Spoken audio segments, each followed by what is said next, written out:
Trading ചെയ്യണമെന്ന് എല്ലാവർക്കും ആഗ്രഹം ഉണ്ടാവും. പക്ഷേ എങ്ങനെ ചെയ്യുമെന്നുള്ളത് എല്ലാവർക്കും ഒരുപാട് കൺഫ്യൂഷനുള്ള കാര്യമായിരിക്കും. ചിലർക്ക് കുറച്ച് അറിയുന്നുണ്ടാവും, പക്ഷേ നല്ലൊരു കൺഫ്യൂഷൻ ഉണ്ടാവും, ഇത് ചെയ്ത് കഴിഞ്ഞാൽ പെടുമോ ഇല്ലേ. ഇനി അതല്ല, ചിലർക്ക് തീരെ അറിയുണ്ടാവില്ല, ചിലർക്ക് അഡ്വാൻസ് ആയിട്ട് അറിയുണ്ടാവും, പക്ഷെ അവർക്ക് വേണ്ട ചിലപ്പോൾ സിഗ്നൽസ് ഒക്കെ ആയിരിക്കും. മീൻസ് ഇത് യൂസ് ചെയ്യാൻ അറിയും, എങ്ങനെയൊക്കെ വാങ്ങിക്കേണ്ടതൊക്കെ അറിയും, പക്ഷേ ഏത് പ്രൈസിൽ എപ്പോൾ വാങ്ങിക്കണം എന്നുള്ളത് അറിയാത്തവരുണ്ടാവും. ഇവർക്ക് എല്ലാവർക്കും വേണ്ടിയിട്ട് നമ്മൾ സെപ്പറേറ്റ് വീഡിയോ ചെയ്യുന്നതാണ്. ഇപ്പോൾ നമ്മൾ വളരെ ബേസിക്സ് ആയിട്ടുള്ള, അതായത് വളരെ കുറച്ച് മാത്രം അറിയുന്ന അല്ലെങ്കിൽ തീരെ അറിയാത്ത അങ്ങനെയുള്ള ആളുകൾക്ക് വേണ്ടിയിട്ടുള്ളതാണ്. എപ്പോൾ നമ്മൾ ബേസിക്സിൽ നിന്ന് തുടങ്ങണം. പെട്ടെന്ന് നമ്മൾ പോയിട്ട് അവിടെ ഇവിടെ പോയിട്ട് പെടരുത്. അതിനു വേണ്ടിയിട്ടാണ് നമ്മൾ ഈ രീതിയിലൊക്കെ പറയുന്നത്. കാരണം കൂടുതൽ നടക്കുന്നത് സ്കാമുകൾ മൊത്തം നോക്കുകയാണെങ്കിൽ അതിൽ വലിയൊരു പെർസെൻറ്റേജും നടക്കുന്ന തട്ടിപ്പ് ട്രേഡിങ്ങിൻ്റെ പേരിലാണ്. അത് ബിറ്റ് കോയിൻ ആയിക്കോട്ടെ അല്ലെങ്കിൽ ഇന്ത്യൻ സ്റ്റോക്ക് ആയിക്കോട്ടെ, നമ്മുടെ അക്കൗണ്ടൊക്കെ അവർ തട്ടിയെടുക്കും. അല്ലാന്നുണ്ടെങ്കിൽ ബിറ്റ് കോയിൻ എന്ന് പറഞ്ഞിട്ട് ഒരു ബന്ധം ഉണ്ടാവില്ല, പക്ഷേ അത് വെച്ചിട്ട് ആ ഒരു പേരും പറഞ്ഞിട്ട് വലിയ എമൗണ്ട് നമ്മുടെ അടുത്ത് തട്ടിയെടുക്കുന്ന അങ്ങനത്തെ ഒരു സമയത്താണ് നമ്മൾ ജീവിക്കുന്നത്. കാരണം ആളുകൾക്ക് ട്രേഡിങ്ങിൻ്റെ ബേസിക്സ് അറിയില്ല. നമുക്ക് ബേസിക്സ് അറിഞ്ഞാലല്ലേ നമുക്ക് ഇവരോട് ഇത് എന്താണെന്നെങ്കിലും ചോദിച്ചിട്ട് ഇതിന് എഗെയിൻസ്റ്റ് ആയിട്ട് നമുക്ക് നിൽക്കാൻ പറ്റുള്ളൂ. ഇത് അവർ പറയുന്നത് എന്താണോ അതേപോലെ നമ്മൾ കേട്ടിട്ട് നമ്മളതിൽ കൊണ്ട് ക്യാഷ് ഇടുന്നു, അല്ലെങ്കിൽ അവർ പറയുന്ന ക്യാഷ് കൊടുക്കുന്നു. അപ്പോൾ അതിലൊക്കെ പെടാതിരിക്കാൻ വേണ്ടി നമ്മളെപ്പോഴും ബേസിക്സിൽ നിന്ന് തന്നെ തുടങ്ങണം. ഓക്കെ, ബേസിക്സ് എന്ന് പറയുമ്പോൾ സ്റ്റോക്ക് മാർക്കറ്റ് എന്ന് പറഞ്ഞാൽ നമുക്ക് നമ്മളിപ്പോൾ സാധാരണ ഇൻ്റർനെറ്റിലല്ലാതെ തന്നെ പുറത്ത് പോയിട്ട് നമ്മളിപ്പോൾ ഒരു സാധനം വാങ്ങിച്ചുകൊണ്ട് അത് കുറച്ച് പ്രൈസ് കൂടുമ്പോൾ വിറ്റ് കഴിഞ്ഞാൽ അതിന് നമ്മൾ ആ ഒരു പ്രോസസ്സിനെ പറയുന്ന പേര് കച്ചവടം, അല്ലേ, ട്രേഡിങ്. ആ ട്രേഡിങ്ങിനെ ഒരു മാർക്കറ്റിൽ നമ്മൾ പോയിട്ട് ചെയ്യുമ്പോൾ മാർക്കറ്റിൽ സാധാരണ ഒരു ട്രേഡ് മാർക്കറ്റ് തന്നെയാണ്. അപ്പോൾ അതേപോലെ തന്നെ അത് ഓൺലൈനിലേക്ക് വരുന്നു എന്ന് മാത്രം. അതിൻ്റെ ഒരു ഓൺലൈൻ സിസ്റ്റമാണ് നമ്മളിവിടെ പരിചയപ്പെടുത്തുന്നത്. അപ്പോൾ ഇതിന് മെയിനായിട്ട് വേണ്ടത്, നമുക്കൊരു ട്രേഡിങ് ചെയ്യാൻ വേണ്ടിയിട്ട് മെയിനായിട്ട് വേണ്ടത് ഒരു ബ്രോക്കർ വേണം. ബ്രോക്കർ മീൻസ് ആപ്ലിക്കേഷൻസ് അല്ലെങ്കിൽ വെബ്സൈറ്റിലൂടെയൊക്കെ നമുക്ക് ചെയ്യാൻ പറ്റുന്ന കാര്യങ്ങളാണ്. അപ്പോൾ ഇതിൽ തന്നെ ഒരുപാട് ബ്രോക്കേഴ്സ് ഉണ്ട്. വളരെ പോപ്പുലർ ആയിട്ടുള്ളുണ്ട്, നോർമലായിട്ടുള്ളുണ്ട്. നമ്മൾ ഇന്ത്യൻ സ്റ്റോക്ക് മാർക്കറ്റിനെ കുറിച്ചാട്ടോ പറയുന്നത്. ഫോറിൻ സ്റ്റോക്ക് മാർക്കറ്റിനൊക്കെ സെപ്പറേറ്റ് ബ്രോക്കേഴ്സ് തന്നെയാണ്. ഇന്ത്യൻ സ്റ്റോക്ക് മാർക്കറ്റും രണ്ടും കൂടി മിക്സ് ആയിട്ടുള്ള ബ്രോക്കേഴ്സ് വളരെ കുറവാണ്. പക്ഷെ അത് കുറച്ച് കോംപ്ലിക്കേറ്റഡ് ആയിരിക്കും. അപ്പോൾ നമുക്ക് എപ്പോഴും അതിനെക്കുറിച്ച് നമുക്ക് പിന്നീട് പറയാം. അപ്പോൾ ഇതിൽ തന്നെ ബ്രോക്കേഴ്സ് നോക്കുകയാണെങ്കിൽ തന്നെ ഗ്രോ എന്ന് പറഞ്ഞിട്ടൊരു ബ്രോക്കറുണ്ട്, ധൻ എന്ന് പറഞ്ഞിട്ടുണ്ട്. ധൻ എന്നൊക്കെ പറഞ്ഞാൽ ഇപ്പോൾ കുറച്ച് പുതിയതായിട്ട് വന്നതാണ്, പക്ഷെ ഒരുപാട് അഡ്വാൻസ് ഓപ്ഷൻസ് ഒക്കെ ഉണ്ട്. പിന്നെ അപ്സ്റ്റോക്സ്, സെറോദ, ഏഞ്ചൽ വൺ, ഇതൊക്കെ ഏകദേശം എല്ലാവർക്കും അറിയുന്നുണ്ടാവും, കുറച്ച് പോപ്പുലറാണ്. അതുപോലെ ഈ സെറോദ, അപ്സ്റ്റോക്സിലൊക്കെ പൊതുവെ ബ്രോക്കറേജ് ഫീ കുറവാണ്. നമ്മളിപ്പോൾ ഒരു ട്രേഡ് എടുത്ത് അതിൽ നിന്ന് നമുക്ക് പ്രോഫിറ്റ് കിട്ടുമ്പോൾ അതിന് ഇത്ര കമ്മീഷൻ ബേസിൽ നമുക്ക് ഈ ബ്രോക്കറിന് പോകും. ഇപ്പോൾ 100 രൂപയാണെങ്കിൽ അതിൻ്റെ എത്ര പെർസെൻറ്റേജ് നമുക്ക് കമ്മീഷനായിട്ട് പോകും. അപ്പോൾ ആരും നമുക്ക് വെറുതെ ഒന്നും തരില്ലല്ലോ. നമ്മളെ പ്ലാറ്റ്ഫോം ഉപയോഗിച്ചിട്ട് നമുക്ക് അവർക്ക് കൊടുക്കാനുള്ളതും നമുക്കുള്ളതും ഉണ്ടാക്കുമ്പോൾ നമുക്കത് പ്രോഫിറ്റായിട്ട് പോകും. അപ്പോൾ ഇതിൽ പൊതുവെ ഞാൻ പറഞ്ഞത് ഈ ഓപ്സ്റ്റോക്സ്, സെറോദിൽ പൊതുവെ നമുക്ക് ബ്രോക്കറേജ് കുറവാണ്. പിന്നെ ഈ ഗ്രോ എന്ന് പറയുമ്പോൾ നമുക്ക് അതിൽ ബ്രോക്കറേജ് നോർമലാണ്, വളരെ കൂടുതലല്ല, പക്ഷെ കുറച്ച് ഇതിനെ വെച്ച് കമ്പയർ ചെയ്യുന്ന സമയത്ത് കുറച്ച് കൂടുതലാണ്. പക്ഷേ നമുക്ക് എന്താണ് ഗ്രോ എന്ന് പറയുന്നതിൻ്റെ ഒരു ഇൻ്റർഫേസ് ആണിത്. ഓക്കെ, ഇതിലൊരുപാട് ഓപ്ഷൻസ് ഉണ്ട് നമുക്ക്.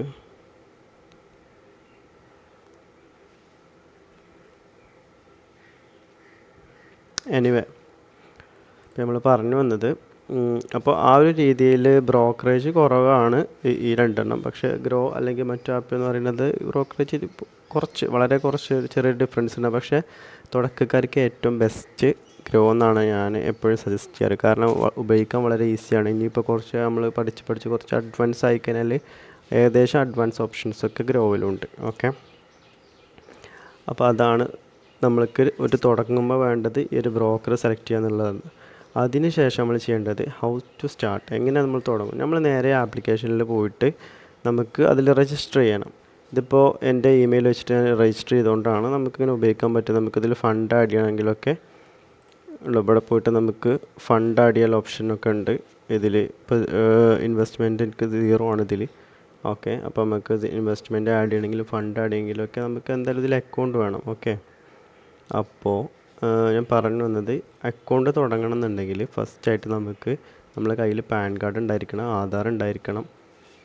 ഓക്കെ, പിന്നെ നമ്മൾ ഒരു രജിസ്റ്റേർഡ് ഇമെയിൽ ID കാര്യങ്ങളെല്ലാം ഉണ്ടായിരിക്കണം. അപ്പോൾ അതൊക്കെ ഇപ്പോൾ ഏകദേശം എല്ലാവർക്കും രജിസ്ട്രേഷനും കാര്യങ്ങളൊക്കെ അറിയുന്നുണ്ടാവും. കാരണം നമ്മളിപ്പോൾ ഇൻസ്റ്റ, ഫേസ്ബുക്ക് എന്ത് ആപ്പ് ഉപയോഗിക്കുകയാണെങ്കിൽ അതിൽ നമുക്ക് രജിസ്റ്റർ ചെയ്യണം. ഇത് അതിനേക്കാളും ഒന്നും കൂടി നമ്മളെ KYC ഉണ്ടാവും. KYC അറിയാമല്ലോ, നമ്മൾ ആധാറും ഇതൊക്കെ വെച്ചിട്ട് സൈനിങ്ങും സെൽഫി കാര്യങ്ങളൊക്കെ ഉണ്ടാവും. അത് കഴിഞ്ഞാൽ അത് കംപ്ലീറ്റ് ചെയ്ത് കഴിഞ്ഞാൽ നമ്മൾ അക്കൗണ്ട് റെഡിയായി എന്ന് പറഞ്ഞു കഴിഞ്ഞാൽ പിന്നെ നമുക്ക് അതിൽ ക്യാഷ് ഇടണം. ക്യാഷ് ഇട്ട് കഴിഞ്ഞാലാണ് അക്കൗണ്ട് നമുക്ക് യൂസ് ചെയ്യാൻ പറ്റുക. അല്ലെങ്കിൽ ജസ്റ്റ് നമുക്ക് മാർക്കറ്റ് വാച്ച് ചെയ്യാൻ മാത്രമേ പറ്റുള്ളൂ. ഇപ്പോൾ ഏകദേശം ഇപ്പോൾ കണ്ടോ, നമ്മളിപ്പോൾ ഇന്ത്യൻ റെയിൽവേൻ്റെ ചാർട്ടാണിത്. ഇതിലിപ്പോൾ കറണ്ട് പ്രൈസ് പോണത് 126.78 അല്ലേ. അപ്പോൾ ഇതേമാതിരി ചാർട്ട് അനലൈസ് ചെയ്യാനൊക്കെ നമുക്ക് പറ്റും. അതിന് പ്രത്യേകിച്ച് ഫണ്ടിൻ്റെ ഒന്നും ആവശ്യമില്ല. പക്ഷേ ഫണ്ട് ഇട്ട് കഴിഞ്ഞാലാണ് നമുക്ക് ട്രേഡ് എടുക്കാൻ പറ്റുക. ഓക്കെ, അപ്പോൾ ആദ്യമായിട്ട് നിങ്ങൾ ചെയ്യേണ്ട കാര്യങ്ങളൊക്കെ മനസ്സിലായിട്ടുണ്ടാവും വിചാരിക്കുന്നു. ഒരു ബ്രോക്കറെ സെലക്ട് ചെയ്യുക, അതിൽ അക്കൗണ്ട് ക്രിയേറ്റ് ചെയ്യുക, KYC കംപ്ലീറ്റ് ചെയ്യുക. അതിന് ശേഷം അതിലേക്ക് നമുക്ക് ഫണ്ട് ആഡ് ചെയ്യുക. ഫണ്ടിനെ കുറിച്ച് പറയുമ്പോൾ നമുക്ക് വളരെ ചെറിയ എമൗണ്ടിൽ 500, 400, 1000 ഏത് എമൗണ്ടിൽ വെച്ചിട്ട് ചെറിയ എമൗണ്ടിൽ വെച്ചിട്ട് നമുക്ക് എത്ര എമൗണ്ട് വേണമെങ്കിലേക്ക് ആഡ് ചെയ്യാവുന്ന. അതിന് ഏകദേശം ഒരു ബ്രോക്കറേജും പ്രത്യേകിച്ച് ഫീ ഒന്നുമില്ല. നമുക്ക് ക്യാഷ് ആഡ് ചെയ്യാനോ വിഡ്രോ ചെയ്യാനൊന്നും ഒരുവിധം ബ്രോക്കേഴ്സൊന്നും അതിന് ക്യാഷ് മേടിക്കുന്നില്ല. ഓക്കെ, പിന്നെ നമുക്ക് വേണ്ടത് എന്താണ്? ഇത്രയും കാര്യങ്ങൾ പഠിച്ചാൽ നമുക്ക് പിന്നെ മെയിനായിട്ട് വേണ്ട എന്താണ്? നമുക്കിപ്പോൾ ഈ സ്റ്റോക്കിൽ നമുക്ക് കാണോ, ഇപ്പോൾ ഏകദേശം ഈ ഒരു ലെവലിൽ 125 മേടിച്ച ഒരാൾക്ക് ഇത് ഈ ഒരു പ്രൈസ് 127 വിൽക്കുന്ന സമയത്താണ് പ്രോഫിറ്റ് കിട്ടുക അല്ലേ. നമ്മളിങ്ങനെ ചെറുതായി കഴിഞ്ഞാൽ ഒന്നും കൂടി നിങ്ങൾക്ക് കറക്റ്റ് കിട്ടും. അല്ലാന്നുണ്ടെങ്കിൽ ഇപ്പോൾ നമുക്ക് ഇൻട്രാഡേ എന്ന് പറഞ്ഞിട്ടൊരു ഓപ്ഷൻ ഉണ്ട്. അതിലാണെങ്കിൽ നമുക്കിത് വിൽക്കാൻ പറ്റും. ഫസ്റ്റ് തന്നെ വിറ്റിട്ട് ഇവിടെ എത്തുമ്പോൾ വാങ്ങിക്കുന്നൊരു ഓപ്ഷൻ ഉണ്ട്. അപ്പോൾ നമുക്ക് പ്രൈസ് കുറയും തോറും പ്രോഫിറ്റ് കിട്ടും. അങ്ങനെ ഒരു ഓപ്ഷൻ ഉണ്ട്. ഇപ്പോൾ ഒരു 128 ഉള്ള സമയത്ത് നമ്മളത് ഇവിടെ 125 ആണ്ട് വിൽക്കുന്ന സമയത്ത് ഒരുപാട് പ്രോഫിറ്റ് നമുക്ക് കിട്ടും. അപ്പോൾ അങ്ങനെ ഒരു ഓപ്ഷനൊക്കെ ഉണ്ട്. ഓക്കെ, അത് ഇൻട്രാഡേയിലാണ് നമുക്ക് ആ ഒരു ഓപ്ഷൻ പറ്റുക. ഡെലിവറി എന്ന് പറയുന്നത് സാധാ നമ്മൾ ക്യാഷ് കുറയുമ്പോൾ മേടിച്ചിട്ട് കൂടുമ്പോൾ വിൽക്കുന്ന ഓപ്ഷനാണ്. അത് നമുക്ക് ഫസ്റ്റ് വിൽക്കുന്ന ഓപ്ഷൻ പറ്റില്ല. അതിൽ നമുക്ക് വില കുറയുമ്പോൾ വാങ്ങിച്ചിട്ട് കൂടുമ്പോൾ വിൽക്കാൻ മാത്രമേ പറ്റുള്ളൂ. ഇത്രയും കാര്യങ്ങളാണ് ഇതിലുള്ളത്. ഫസ്റ്റായിട്ട് നമുക്ക് വേണ്ടത്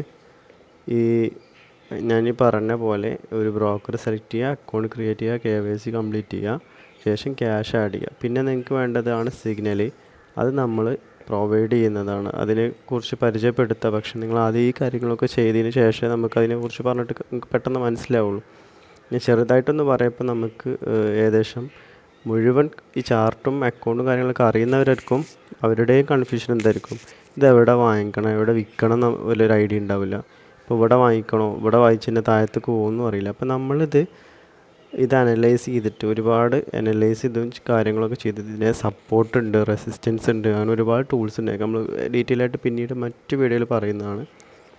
അതൊക്കെ വെച്ചിട്ട് നമ്മളിതിൻ്റെ എവിടെ വാങ്ങിക്കണം, എവിടെ വിൽക്കണം, എത്ര ഹോൾഡ് ചെയ്യണം, സ്റ്റോപ്പ് ലോസ് എവിടെ വെക്കണം, ഇത്തരം കാര്യങ്ങളൊക്കെ നമ്മൾ നിങ്ങൾക്ക് സിഗ്നലായിട്ട് തരുന്നതാണ്. ഓക്കെ, കറക്റ്റ് നമ്മളിപ്പോൾ ഇതിപ്പോൾ ഇന്ത്യൻ റെയിൽവേൻ്റെ സ്റ്റോക്കാണ്, IRFC ഈ ഒരു പേര് എഴുതിയിട്ട് ഇതിൻ്റെ അപ്പുറത്ത് നമ്മൾ ഇത് എത്ര പ്രൈസിൽ നമ്മൾ വാങ്ങിക്കണം, എത്ര പ്രൈസിൽ വിൽക്കണം, എത്ര നമ്മൾ സ്റ്റോപ്പ് ലോസ് വെക്കണം. അതായത് താഴത്തേക്ക് പോയി കഴിഞ്ഞാൽ നമ്മൾ പ്രൈസ് താഴത്തേക്ക് പോയി കഴിഞ്ഞാൽ നമുക്ക് നഷ്ടം വരും. അപ്പോൾ നഷ്ടം വരാതെ ഏത് പ്രൈസ് വരൽ നമുക്ക് വിൽക്കണം, അല്ലെങ്കിൽ ഓട്ടോമാറ്റിക്കായിട്ട് അത് വിൽക്കണം എന്നുള്ളതൊക്കെ നമ്മൾ സിഗ്നലായിട്ട് തരും. ഓക്കെ, അപ്പോൾ ഇത്രയും കാര്യങ്ങൾ വല്ല ഡൗട്ട്സും ഉണ്ടെങ്കിൽ നിങ്ങൾ കമൻറ്റിൽ ചോദിക്കുക.